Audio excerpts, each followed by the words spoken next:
Hello everyone, and thank you for joining us. My name is Bennett Tyler with the Aberdeen Group, and it's my pleasure to welcome you to today's webinar, Tying HR Goals to Business Objectives, How Engagement Drives Performance. The webinar today is hosted by Aberdeen Group and sponsored by Engage2Excel. During this webinar, we will be discussing the relationship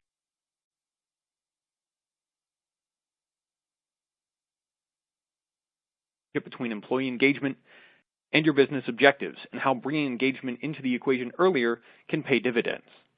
Our presenters today are Chertok, Research Analyst for the Human Capital Management Research Practice at the Aberdeen Group, Jack Wiley, Chief Scientific Officer at Engage2Excel, and Jeff Gelinas, VP of People and Product at Engage2Excel. If you'd like to read their full bios, you can use the drop-down arrows below their photos on the right side of your screen. I encourage you all to submit your questions throughout the webinar using the Q&A field at the top left of your screen. We will facilitate a Q&A at the end of the presentation and try to address as many of your questions as possible. Also, on the left of your screen, you will see our resource section. There you'll find today's presentation deck, as well as some additional reading on today's topic from Engage2Excel. It is now my pleasure to turn the webinar over to Zack Chertok. Thank you, Bennett. So today we're going to kick things off by introducing you to the Aberdeen research methodology to provide you with some context around the data you'll see, in addition to how Aberdeen arrives at its best-in-class and industry leader designation. With a solid understanding of these terms and the data origins, we'll look at the challenges facing even the best-in-class when it comes to recruiting and developing top talent. We'll analyze what today's impossible candidate looks like to better scope the challenges organizations are facing. With that impossible profile behind us, we'll learn more about why candidates join and stay with an organization en route to building a better, more realistic profile within today's changing workforce.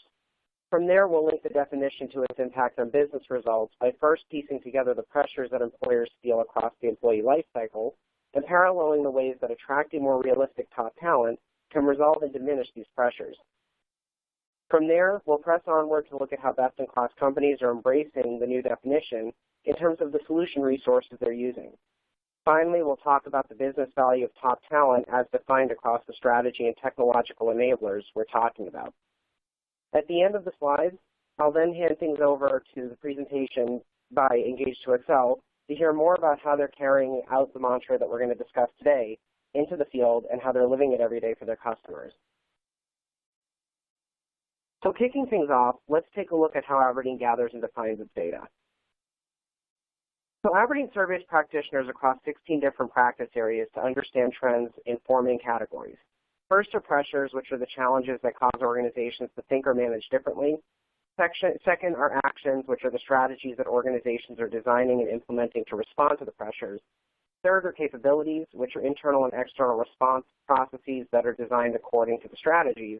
And then fourth are enablers, which are the technology resources being used to augment those capabilities. Within HCM, Aberdeen's research is focused on understanding the strategies used by best-in-class practitioners to drive improvements in key performance metrics such as revenue growth and performance optimization. When we design our surveys, we have specific outcomes in mind that are categorized by the PACE methodology shown, and it's this PACE framework that allows us to speak to readers in their own language, giving our content an edge as it relates to using terms they're likely to search. Once we have our data set, we assign weights to the organizational KPIs that we asked about to divide the data per a clear definition of best-in-class, industry average, and industry laggard characteristics, with each one constituting the percent segment of the data set shown here. When we have smaller data sets, we use an industry leader and industry laggard designation, with leaders constituting the top 30% and laggards the bottom 70% of respondents. Today's data comes from two surveys Aberdeen conducted in late 2016 and early 2017. The first was focused on general trends in the HCM market, while the second was focused on trends in talent acquisition and talent management. These surveys attracted 204 respondents and 104 respondents respectively, and provided key insights into the pressures, actions, capabilities, and enablers facing 14 different industries. So engagement is a tricky subject.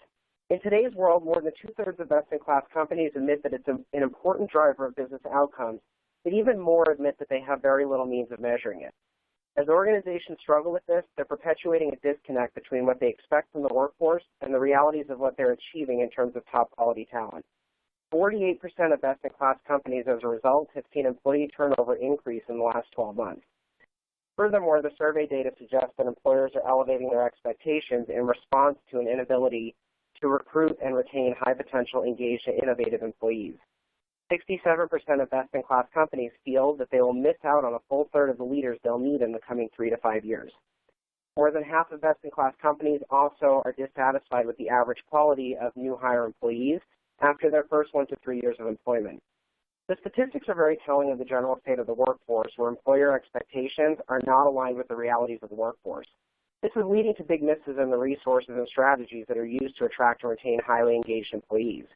So let's kick things off with learning more about what employers expect from top talent and how the incoming workforce is failing to meet those expectations. So the graph here shows how best-in-class companies define top talent. The leading expectation that the best-in-class have is that employees will take initiative beyond their initial role description. After that, they're mapping employees to a high-performance index that is overwhelmingly linked to past performance measures that are determined by past experiences with more tenured employees that have a much broader set of soft skills than a newer, greener workforce. It should come as no surprise that the third and fourth leading measures of top talent are not reinforced by a matching investment from the employer. The first one is that the employee will expand their role without an immediate expectation for expanded compensation or title advancement. And the second is that the employee pushes corporate initiatives beyond the measured outline provided by senior management. Employers are benchmarking incoming and existing labor to past top performers while simultaneously expecting them to push the envelope on deliverables without any promise of wage growth, rewards, bonuses, or promotion. In other words, the best in class are expecting to squeeze water from stone, leaving employees to find their own way inside the workplace. There are continuing changes to the labor field that are driving this disconnect. Leading the charge are first the generational shift that's causing employers to have trouble projecting their status quo expectations forward. And the second is a lack of investment in employee development measures that's hampering employers' ability to realize increased rates of innovation that would otherwise lead to new sources of revenue.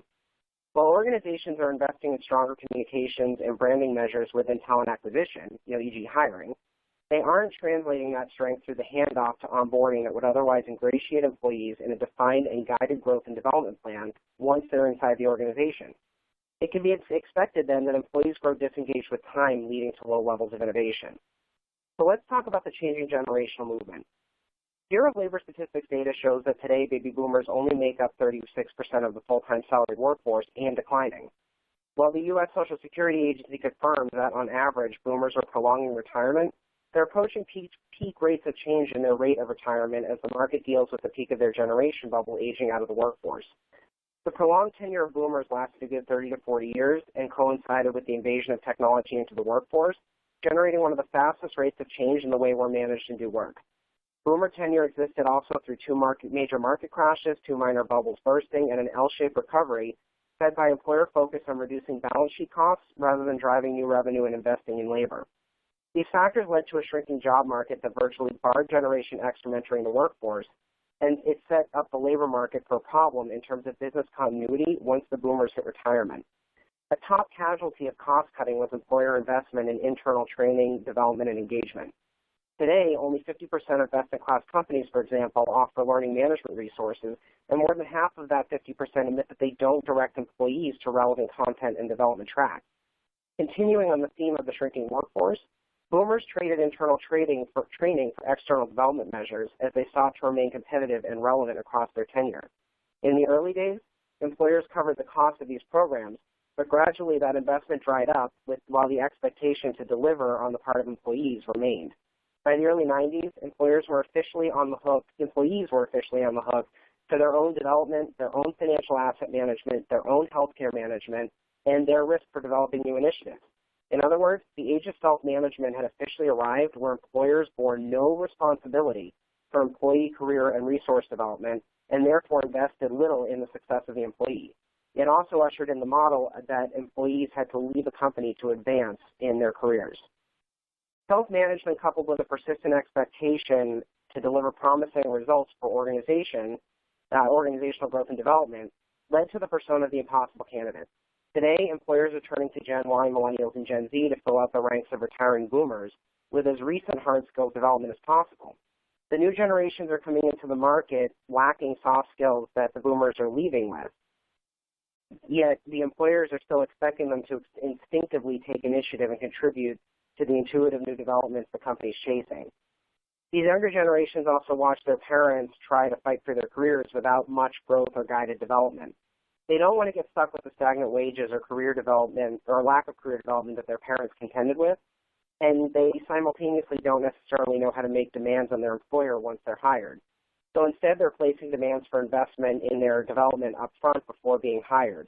And Aberdeen's data shows that even the best in class are struggling to adapt as they try to cling to the notion that employees will contribute in exchange for just job security. Reading this in the pressures landscape shows that best-in-class companies are facing low levels of innovation that lead to a failure to meet budget expectations.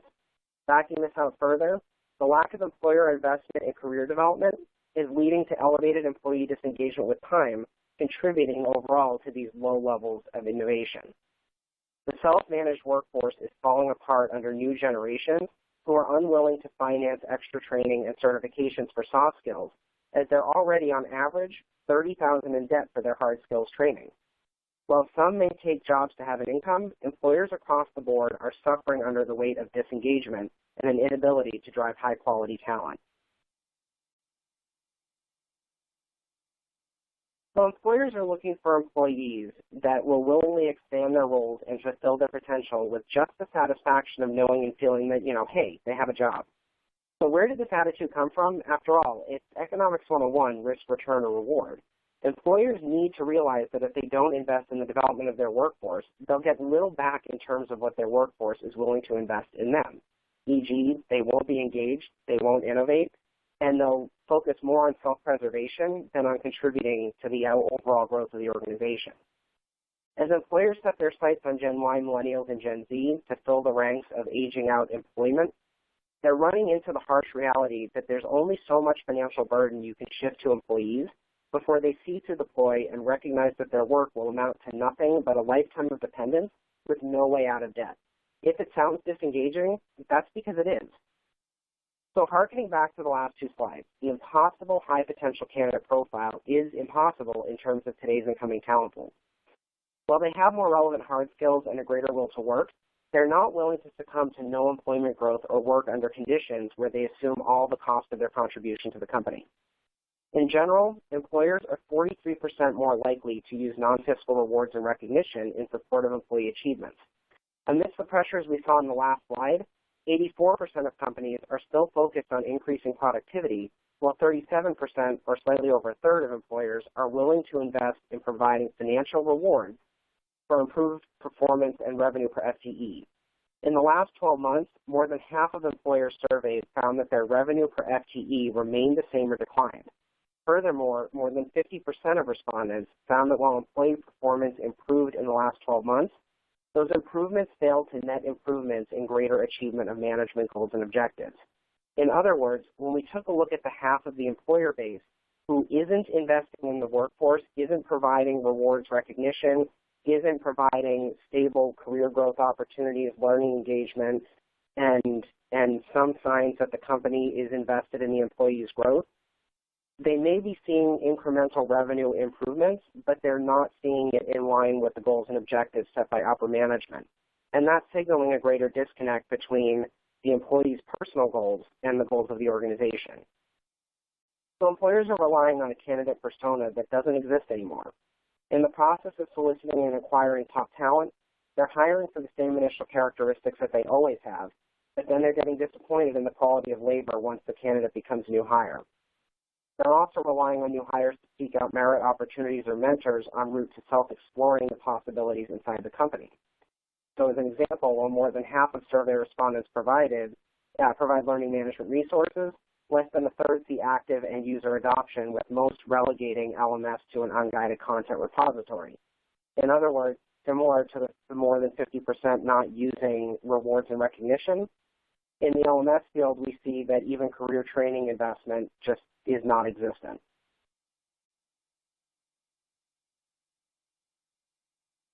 So a lack of investment in the workforce is running out in terms of how far new generations will self-manage their own growth inside the organization. With the knowledge of what's broken, let's look at why employees join and stay with the organization to define a best-in-class strategy to rebuild and rekindle stronger engagement that can improve innovation rates and stent the flow of employees out of the organization. The graph here shows the top reasons employees join and stay. Best-in-class companies are shown in light blue and all others in dark blue. When we asked about these criteria, respondents were allowed to select more than one reason and rate them on a scale of leave, likely to leave, no impact, likely to stay, or stay. Shown here is the data combination of likely to stay or stay. Today's workforce is 41% made up of younger generations, and that number is growing. Mapping the reasons for joining and staying with the organization against the past 6 years' worth of data shows that the reasons for joining and staying are vastly different from the definition of the impossible candidate that employers are still using based on some of those reasons 6 years ago. In the first place, employees want to be connected to their workplace. Within the top reasons they join and stay are the ability to see the relevance of their work to the overall organization, clear and timely communications of corporate goals and objectives, and a clear connection to an engagement in the work environment. Employers are also seeking more defined career definitions of role responsibilities and opportunities for fiscal rewards in the development of best practices for top performance. They also want employers to define work-life balance with a clear boundary between where work ends and their time off begins. In other words, today's employees want managers to define clear boundaries in terms of stage-gated expectations for growth within the organization. They want to see more engagement up front and more immediate opportunities for real growth and development provided by the employer outside of recognition callouts and gamified digital rewards. They're looking for more meaningful, frequent recognized callouts that end up leading to benchmark fiscal rewards and ultimately evaluation for growth in the organization. To put it in financial terms, newer employees are seeking a guarantee that their ideal work environment will exist before they commit to employment. Remember that younger generations don't have the soft skills to satisfy self-starting requirements, and that they'll not take initiative unless they know there are opportunities to grow on the other side of the result. This means that employers need to invest in the course up front if they want to see the kinds of innovation returns they're seeking.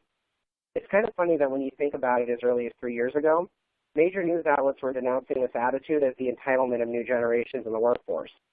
Casting the paradigm of the impossible candidate shows where the real entitlement was within the employment landscape, as employers really thought they could get something for nothing.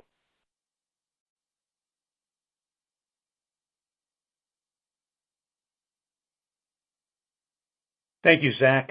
Engage2Excel has also done some recent research to understand exactly what you've been articulating, that very important construct of the possible candidate. And to a very great extent, our research aligns well.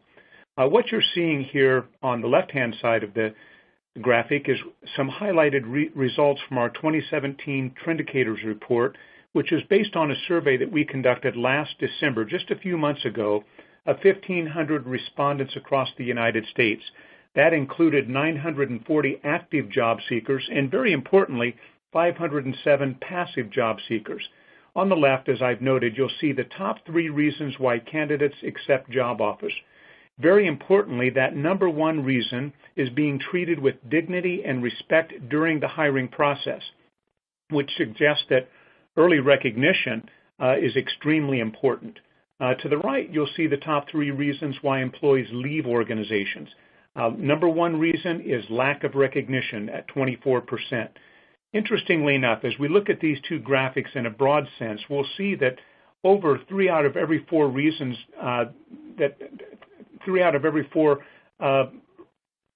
employees who accept job offers are doing so for those top 3 reasons of being treated with dignity and respect, the job making good use of their skills and abilities, and the perception that the compensation package is fair and appropriate. Then when we look at the right-hand side of the graphic, we see that the top 3 reasons, once again, are lack of recognition, unfair pay, and uninteresting work. It's interesting because over the last almost 30 years now, I have been examining very closely what are the key drivers of employees' decisions to voluntarily leave their organization. And the number 1 reason is being satisfied with recognition. Almost invariably, if that's not the top reason, it's the second most important reason. So these are very consistent results over time, and very important with regard to how you manage that all-important interaction with candidates who are considering the accepting employment opportunities.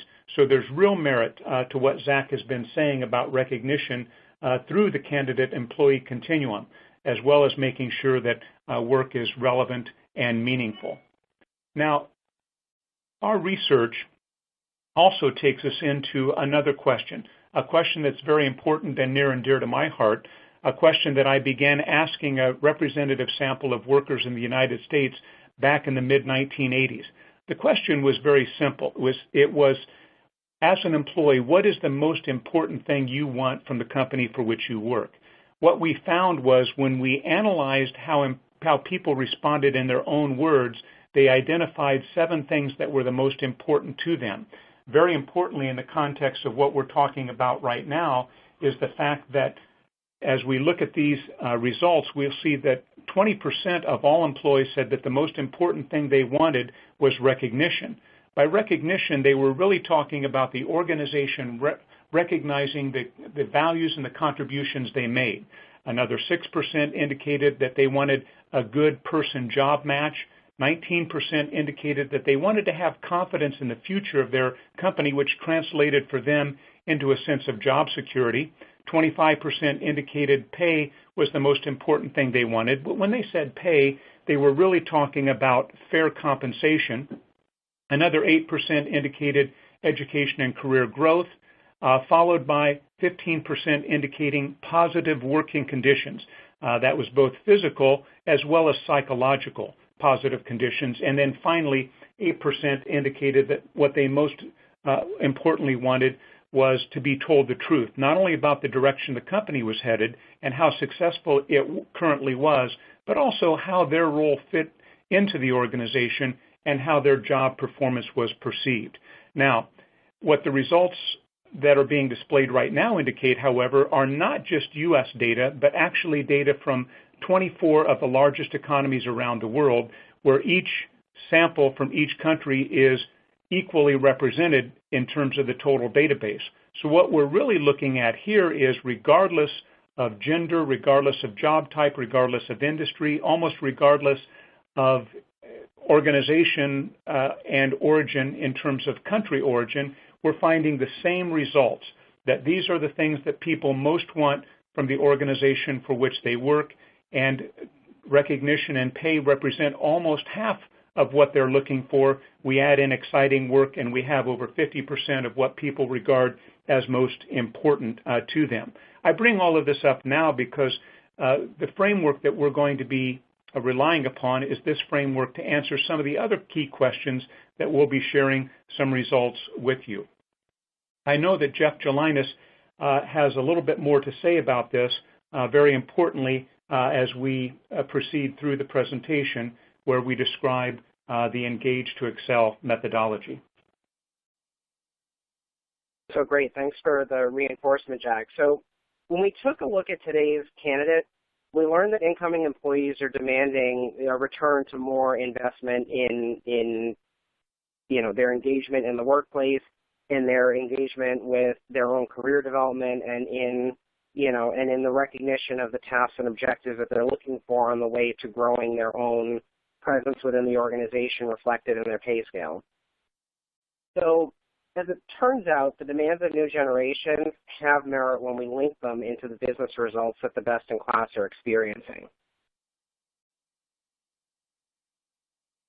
So the best in class are shifting their focus to improve employee engagement in response to the demands of incoming labor.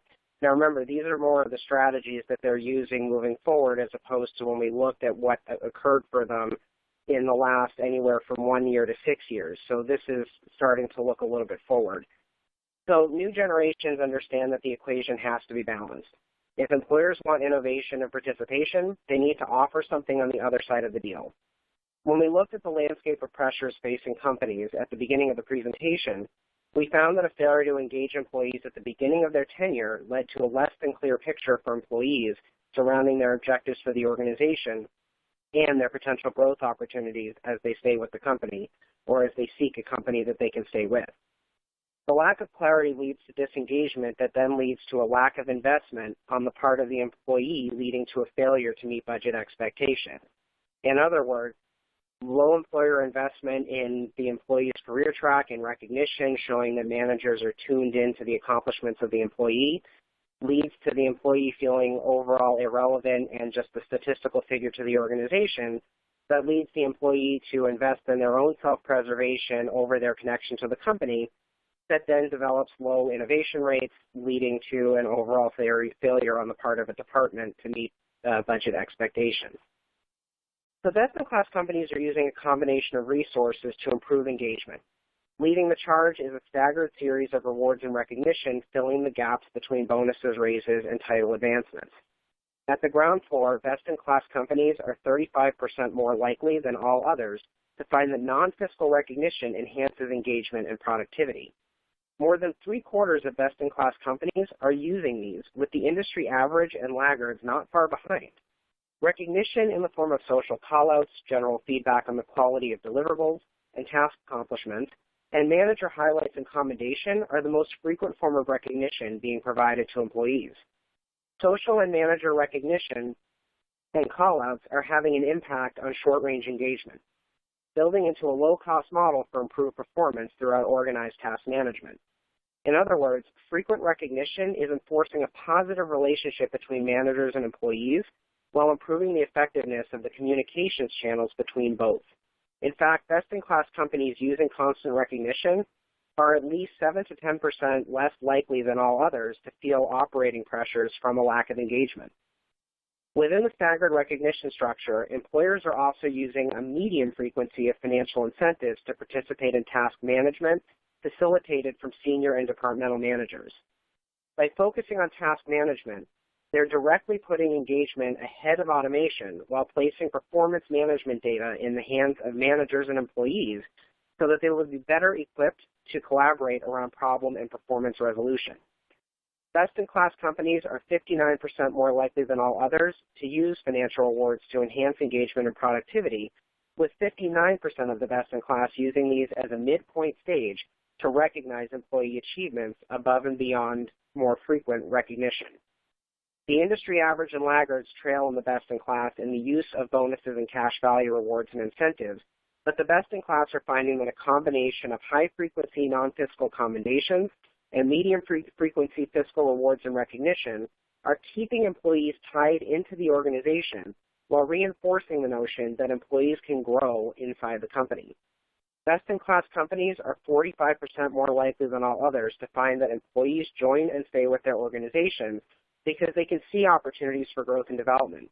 Outside of the learning management system, rewards and recognition are the top facilitators of that sense of development.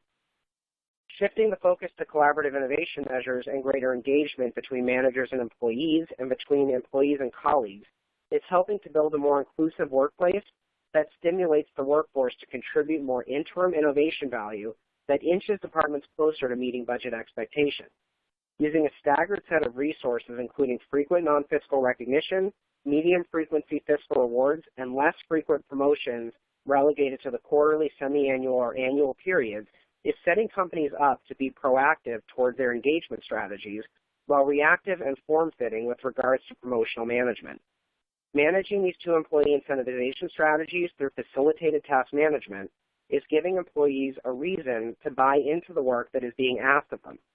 It's also shifting the focus away from complete self-management in response to a workforce that is resisting delivering on the impossible goal of self-managed innovation, contributing to corporate growth and the achievement of management goals and objectives.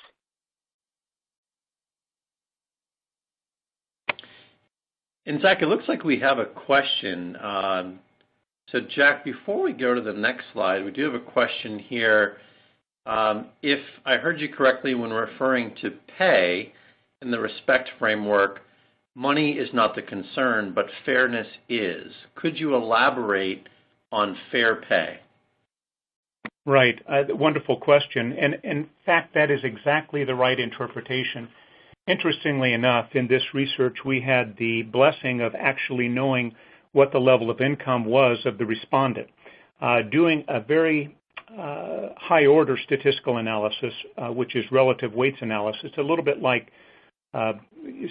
regression on steroids. What we did was we actually tried to determine why people were willing to indicate that their pay was fair.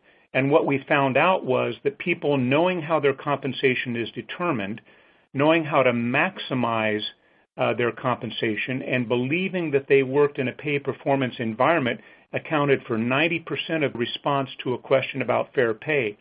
In fact, their income level only accounted for the other 10%. So what that tells us is that pay practices are extremely important in creating the perception of fair pay. For our respondents who were answering the question asked, which was, as an employee, what is the most important thing you want? That 25% was really indicating that they wanted to be paid fairly for the knowledge, skills, and abilities that they were bringing to the work.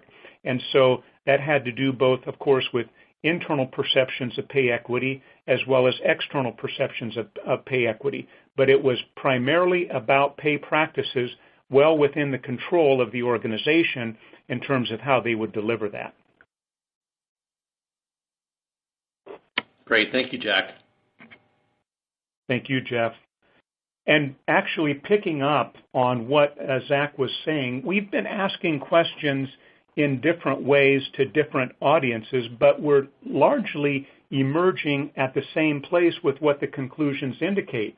So if we pick up on what Zack was just saying, to add to that research, we wanted to share our own research about best-in-class companies and their use of recognition programs. Now, this research was tied to a 2016 Trendicators report, which surveyed 5,000 people across the U.S., once again representing all major industries and demographics.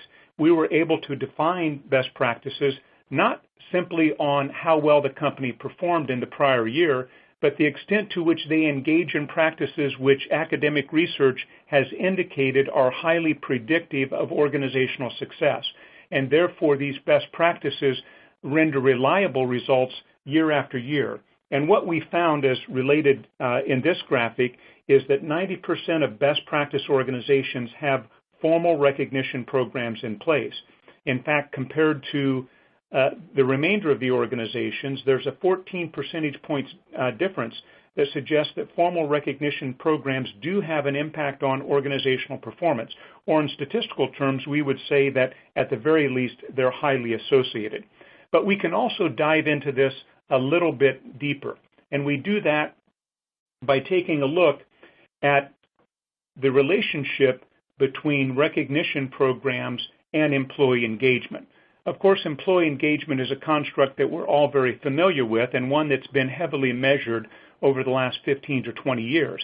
But when we think about an engaged employee, what we're thinking about is an employee who's very proud of the organization for which they work, highly satisfied with that organization, willing to operate as an advocate for that organization in terms of recruiting new people into the organization, very determined to stay with the organization, and willing to apply discretionary effort to achieve important goals.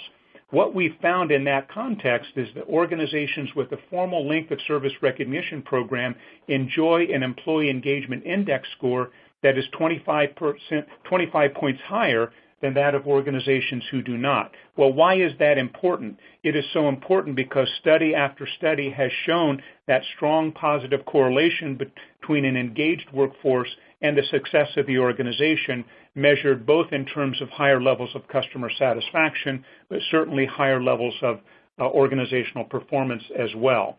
We also found that employees who believe their formal recognition program is effective feel significantly more valued than those who perceive their program as ineffective. And so, once again, it matters how the program is delivered. Obviously, organizations want those programs to be of high quality. And of those who believe their program is effective, 91% of those employees report feeling valued by their company, compared to only 18% who report feeling valued when working for a company whose recognition program they regard as ineffective. So the importance of how that recognition program is delivered is highly critical. And so whether you're doing your program in-house or going through a provider like Engage2Excel, We need to make sure that it's a positive, memorable experience for employees so that you get the best return on investment possible. And this is where technology alone does not solve your problems.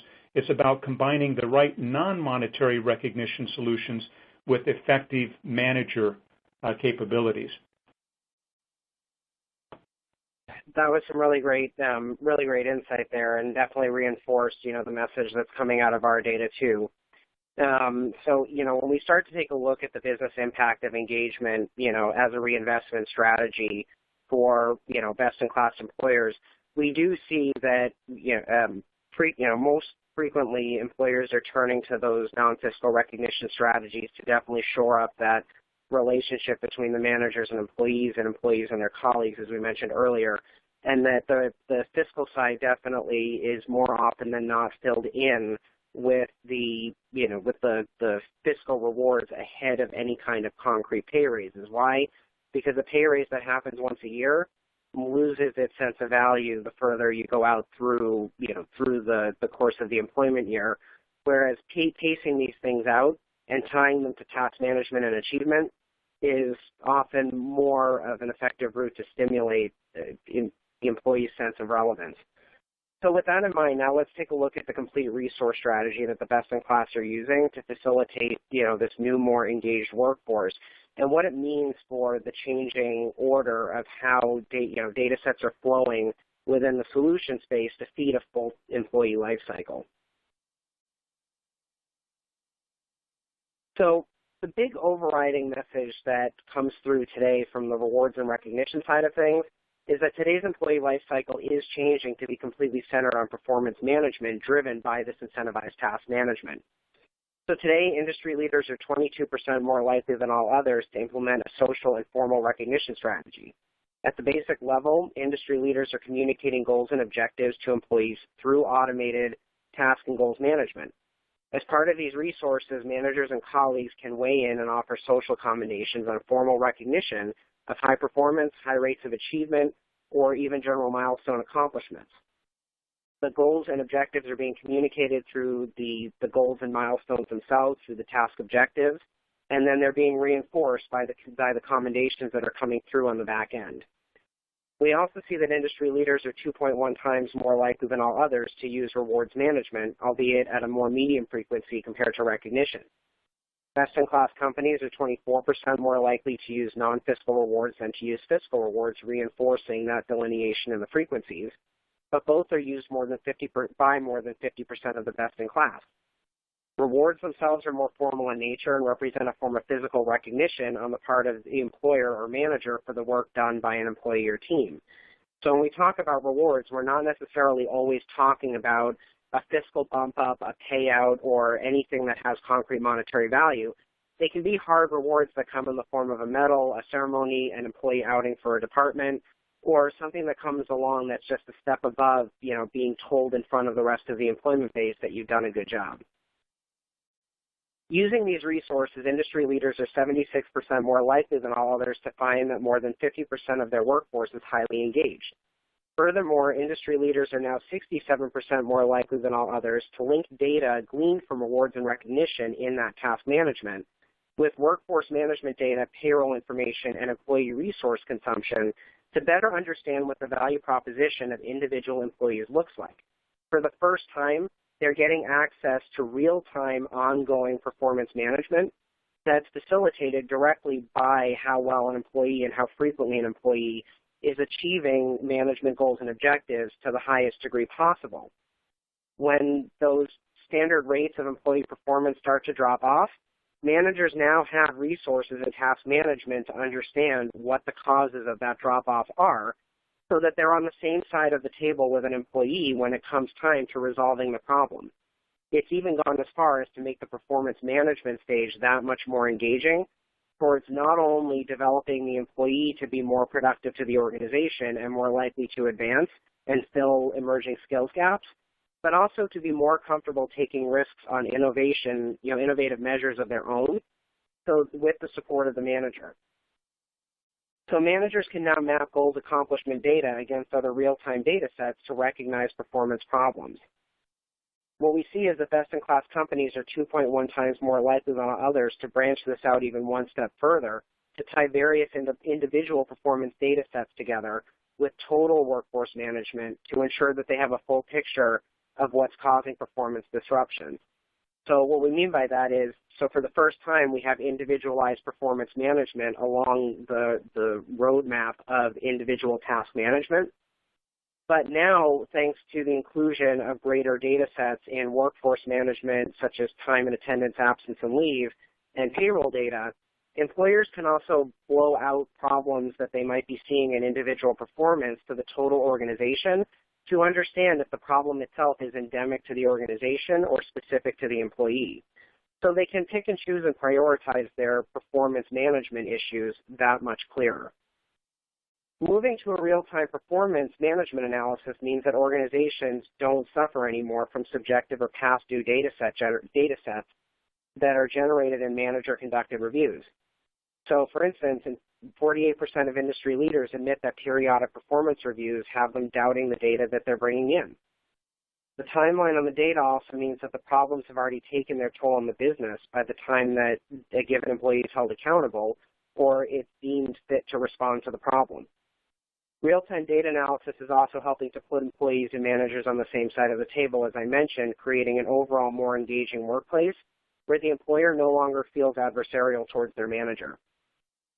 Moving forward, industry leaders are 3.1 times more likely than all others to be focusing on expanding their spend into making individual performance data more visible to the employees themselves, meaning that there's going to be a more strategic expansion of spend on rewards, recognition, and innovation management that all facilitate task management, new project innovation, and more comfort generally between the employee and their workplace, that they can engage their colleagues, they can seek input into different projects and ideas that they're promoting, and that they can gather real-time feedback to understand whether or not they're going down a track that's relevant to the organization.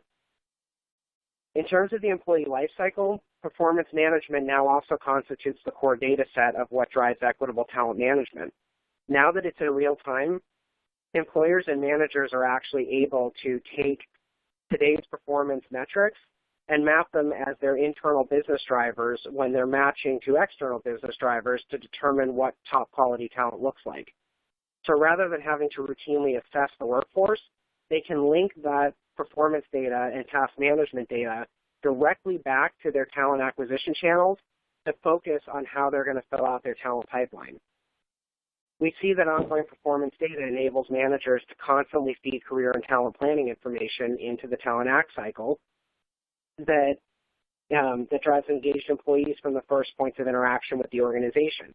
So we even see that this is improving the handoff from hiring to onboarding so that employees are getting engaged in the recognition strategies right away from the first point of onboarding, so they're never losing that engagement or that communications with their managers or their mentors from the moment they come into the organization.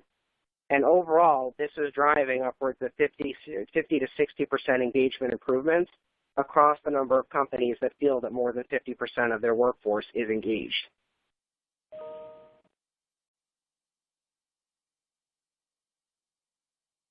And Zack, we're completely on board with the importance of creating an engaging candidate experience.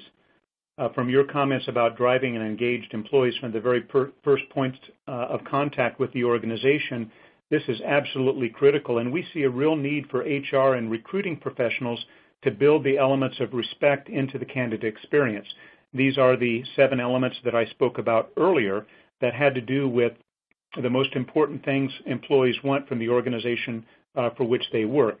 Converting that into some actionable tips, we presented those here. I want to share with you just a few for sake of time. One is that recognition, critically important. We saw that as important to why people stay, why people are willing to leave, why they accept job opportunities. Recognizing candidates for the recruitment steps they perform well is an important step in creating that sense of employee engagement from the very beginning. Exciting work. Also, what we're talking about here is the person-job match. So if we can explain the exciting aspects of the job that go beyond the job description, that's critically important. also talking to others who are already in that job and the satisfaction they derive from the actual performance of the job itself. Pay, we recognized, is important to job acceptance and also to the reasons people leave. Beyond base pay, it's important to explain any variable pay components, pay practices, and company benefits that are particularly valuable and relevant to that candidate. And finally, I wanted to pick up on the truth element. Explaining the performance expectations for the job are critically important. People want to do well. They want to know what's expected of them, and they want to know how the organization is going to keep them informed not only about their own job performance, but also about the performance of the company. The other piece that's critically important here is recognizing that a one-size-fits-all approach to recruitment really doesn't work. Going back to our research that involved job seekers, in fact, 1,500 job seekers, we've discovered some very interesting findings. For example, we see that millennials and Generation X view recognition as important during the pre-hire process. So once again, we hit that, we sound that alarm, if you will, and hit that chord, strike that chord. Millennials also view socialization during the pre-hire process as important. In addition, we find that the primary reason for wanting to leave an organization is different for men than women. For men, as you can see, it's lack of recognition. For women, it's more about fair pay. Furthermore, we see some remarkable differences between active and passive job seekers. For active job seekers, of which the majority indeed are millennials, early recognition and praise are important. And you can turn that into a tactic. For example, when you first reach out to a managerial candidate, mention that you noticed on the resume that the candidate was instrumental in reducing costs in his or her previous position and congratulate that candidate. Of course, there may be some other important piece of performance that singles them out, but the important point is that that simple personal touch helps warm up the engagement process and put things on the right track. We also find active candidates to be much more active in social media than passive candidates. However, and very importantly, our research shows that finding passive candidates can have a tremendous payoff as their acceptance rate is 2.5 times higher than active candidates. So that was, that was really great. What we start to see, just building back on some of what we talked about a little bit earlier, is that, once we get past the hiring stage, it's that transition from hiring to onboarding that, in terms of the data we pull back here at Aberdeen, that the majority of employers have the biggest challenge with. That's where disengagement with time starts. That's where engagement drops off. We see that industry leaders are 2 times more likely than others to feel real pressure from their inability to bridge hiring to onboarding, and are 14% more likely than all others to find that, even implementing pre-boarding as a strategic bridge is vital to them. But above all else, if you're willing to plug your engagement strategy into new hires from the minute the offer is accepted, you're much more likely to have success. So what we see is that industry leaders are 60% more likely than all others to even assign mentors or training partners to new hires to keep that communication flow going right from the moment the offer is accepted. Top-performing employers are ensuring that engagement doesn't stop just because the candidate signed and accepted the offer. In this way, employees never get a break from becoming ingratiated into the company. It reduces their time to productivity, and it ensures that they have an early but needed contribution to innovation and task management before they may even be eligible for performance-based achievement.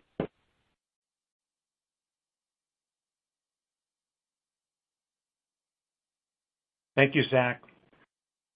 And to build upon your statements, our Trendicators research indicates that onboarding has a significant impact on retention. Among all respondents, 69% indicated that first-day job experiences would have a highly likely impact on their decision to stay more than a month.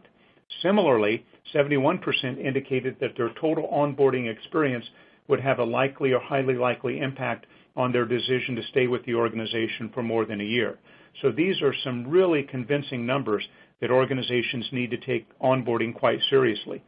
Jeff Gelinas, I'm going to ask you to provide a couple of more examples of things that organizations can do during the pre-boarding phase to accelerate these feelings of engagement and commitment to the organization that are so critical to enact from the very beginning. Great. Thank you so much, Jack. And I think it's important to start that job experience off with a bang. So, welcoming your new hire with a personalized gift is a great way to do that. Ideally, this gift should arrive before day one to go the extra mile.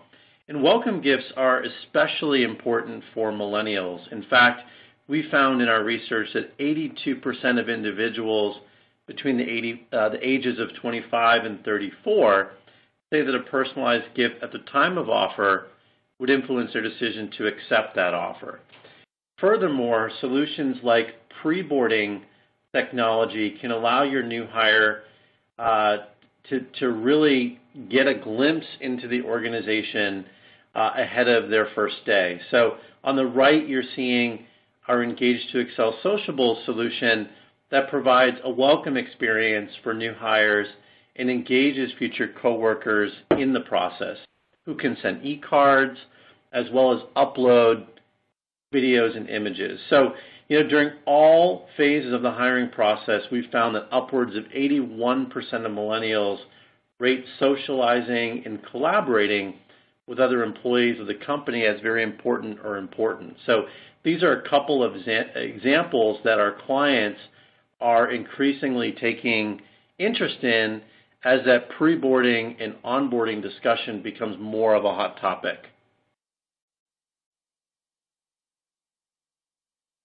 Yeah, and definitely, again, the transitions in general when you're dealing with the employee lifecycle are some of the most important components. And we see that, even as employees enter the active part of the lifecycle when they're into the performance management, that even performance management along the lines of ingratiating rewards and recognition strategies into how performance is measured from a task management standpoint and what kind of manager feedback is coming in is vital to developing an ROI of the individual employee.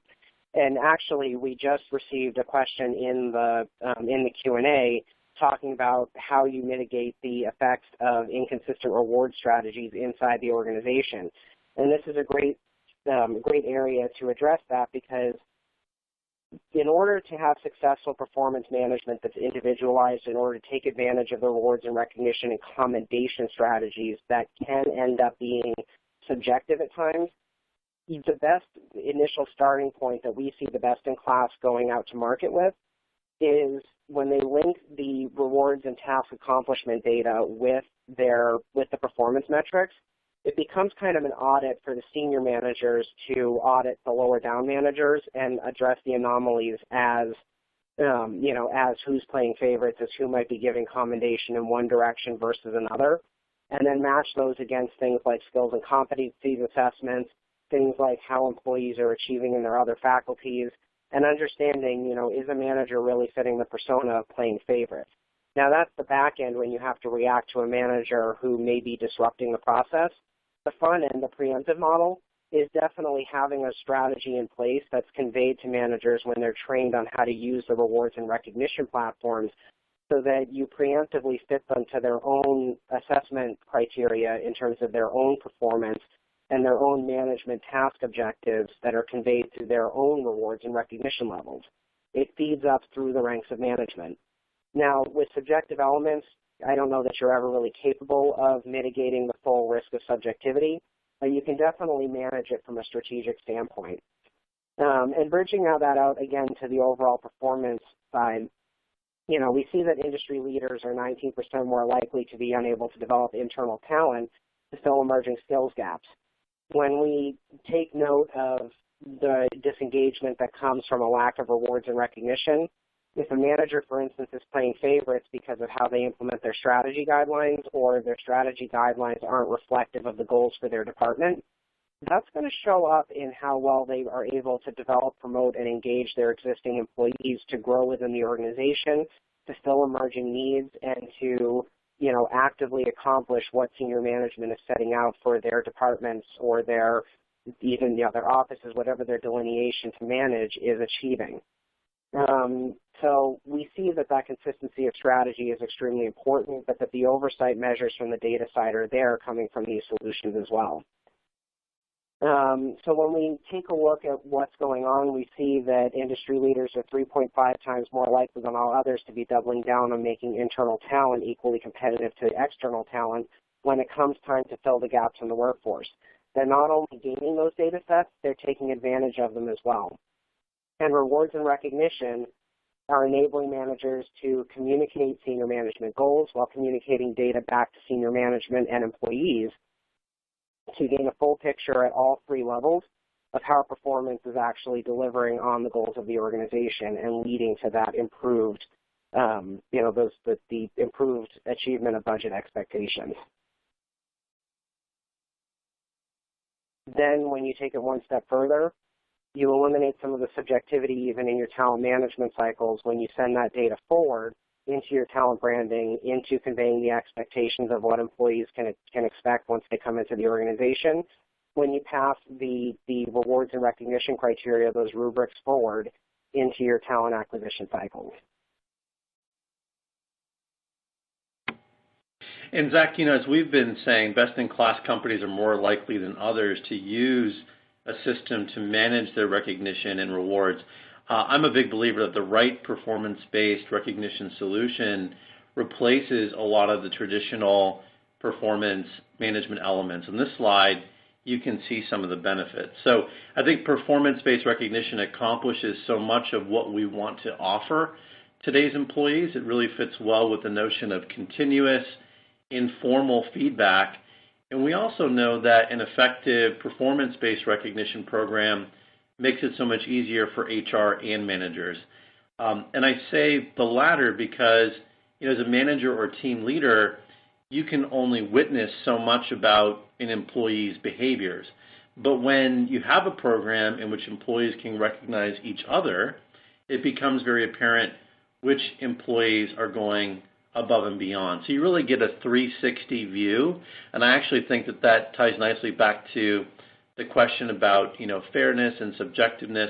I think when you have more people participating, particularly in a social way, which amplifies the experience, you do get more of that 360 view.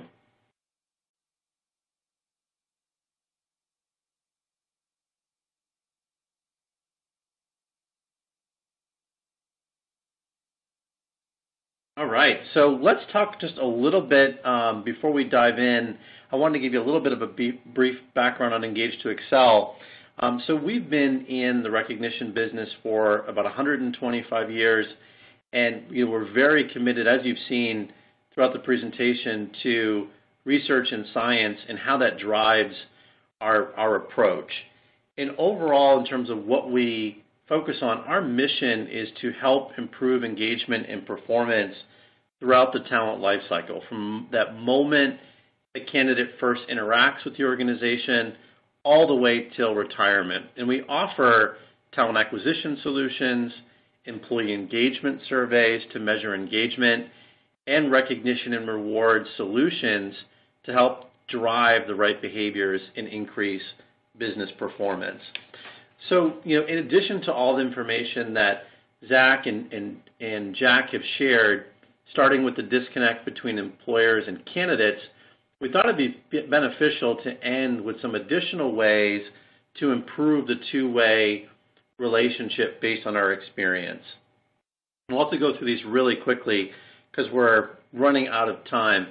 The first, I think it's really important, is to look at the engageability of candidates coming in the door, particularly manager level and above, to make sure that you're hiring candidates who are going to help create that environment of respect. And so, engageability really refers to those characteristics that a candidate brings or doesn't to the table. So that's kind of one element that we wanted to share. The second is, I think that there's a real opportunity for HR folks to put in place recognition and rewards programs to increase engagement, reduce attrition, and increase productivity. And as I stated earlier, with effective recognition programs, you also get the added benefit of improved communication, as well as a tool that managers can use to aid in that continuous feedback. And there's many different forms of recognition. Some of our clients like on the spot, which really engages the manager, as well as to aid in those offline population strategies. Electronic recognition gives organizations many opportunities to promote the organization's behaviors and values. And this comes in many different forms, whether it's peer-to-peer, manager-to-peer, and it often ties to other programs like safety or wellness. And then you have social, for example, that amplifies the experience, especially when recognition is shared, which allows other employees to engage in the experience. I think probably the most important message to tell you is that based on our experience with customers around the globe, there really isn't a one-size-fits-all. So each organization, because of its uniqueness, needs to look at how to tailor the program to its goals and objectives, culture, and desired behaviors. And then the very last point is around recommending that you're measuring not only your engagement, but what employees really want. And that's a key message we want to leave you with. A lot of people are talking about the importance of engagement, but if you really want to measure what employees want, you'll get a much more holistic understanding, and it is a much more scientific approach from what Jack described throughout the presentation. Then you can use that data to inform your recognition strategy. So with that, Bennett, I'm going to turn it back over to you. Thank you very much, Jeff. Unfortunately, that is all the time we have for today, everyone. I know I promised a Q&A session at the end. Unfortunately, we don't have any extra time for the Q&A. We did record your questions, however, and we will follow up with everybody after the webcast. There is also contact information up on the screen if you'd like to submit questions directly to our speakers. I want to take a moment to thank Zack, Jeff, and Jack for sharing your research, insights, and recommendations with us today. And thank you to our sponsor, Engage2Excel, for making this webinar possible. We hope you found today's broadcast to be beneficial, and if you have any additional questions, you can submit them to our speakers using the bio widget or the contact information up on the screen. At the conclusion of the webinar, we do have a short survey about today's event. We'd love to hear any feedback you have on our webinars, and we appreciate your time. Aberdeen Group's next webinar will be on Thursday, April 20th at 2 p.m. Eastern. We'll be discussing the difficult task of finding, hiring, and maintaining top sales talent to keep your organization on track with its revenue goals. You can register by clicking the teal AG logo on the bottom left-hand side of your screen. Thank you very much for your participation, and we hope you enjoy the rest of your day.